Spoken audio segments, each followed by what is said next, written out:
தற்போது மிக முக்கியமான ஒரு செய்தியை பார்த்து கொண்டிருக்கிறோம்.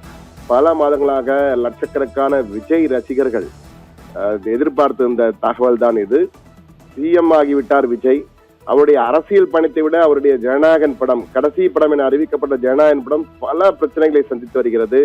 தொடர்ந்து மத்திய திரைப்பட சான்றிதழ் வாரியத்தின் மூலமாக சான்றிதழ் கிடைப்பதில் பல சிக்கல்கள், அடுத்தடுத்து ரிவைசிங் கமிட்டி என மறு கமிட்டிக்கு சென்றது.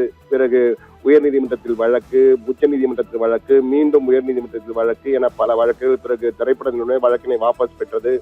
பிறகும் சான்றிதழ் ரிவைசிங் கமிட்டி பிறகு தேர்தல் வந்துவிட்டது, அதனால் பார்க்காமல் இருந்தார்கள்.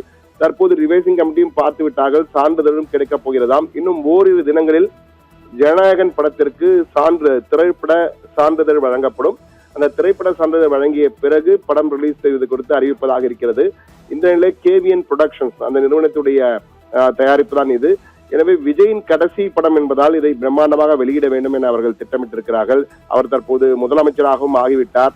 ஆனால் எனவே திரையிலே அவர் வருகின்ற போது அவர் பெயரடை போடும்பொழுது தளபதி என்று போடுவதற்கு பதிலாக முதலமைச்சர் விஜய் என்று போடலாமா என்றும் தற்போது ஆலோசனை செய்து வருகிறார்கள். எனவே அந்த சில மாற்றங்கள் செய்ய வேண்டியிருக்கிறது.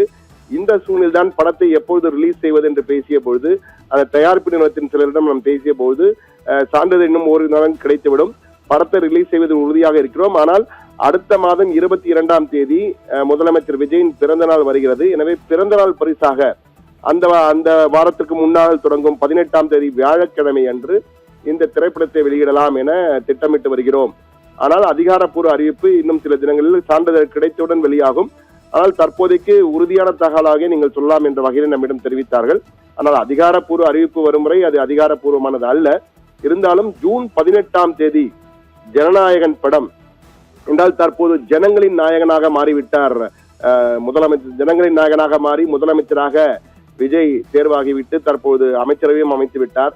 எனவே ஜனங்களின் நாயகனாக திரைப்பட நாயகனாக இருந்த விஜயின் கடைசி படம் திரையிலே வெள்ளித்திரையில் வருகின்ற கடைசி படமாக இருக்க போகிறது என அவரே அறிவித்து விட்டார். தற்போது தீவிர அரசியலுக்கும் வந்துவிட்டு முதலமைச்சரும் ஆகிவிட்டார். எனவே மீண்டும் அவர் திரைத்துறையில் வருவது என்பது மிக மிக கடினம்.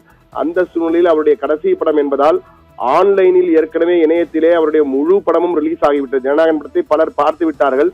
இருந்தாலும் கடைசி முறையாக விஜய் திரையிலே தோன்றுவதால் நிச்சயமாக பார்க்க வேண்டும் என்பதற்காகவே அவரது ரசிகர்கள், லட்சக்கணக்கான ரசிகர்கள் தற்போது முதலமைச்சரும் ஆகிவிட்டதால் அந்த பாசத்திலும் மீண்டும் சென்று பார்க்கக்கூடிய வாய்ப்பு இருப்பதால் அடுத்த மாதம் 18ஆம் தேதி ஜனநாயகன் படம் திரையரங்குகளே வெளியாகும் என எதிர்பார்க்கப்படுகிறது. 22ஆம் தேதி விஜயினுடைய பிறந்த நாள், சிஎம் விஜயின் பிறந்த நாள். எனவே அவருடைய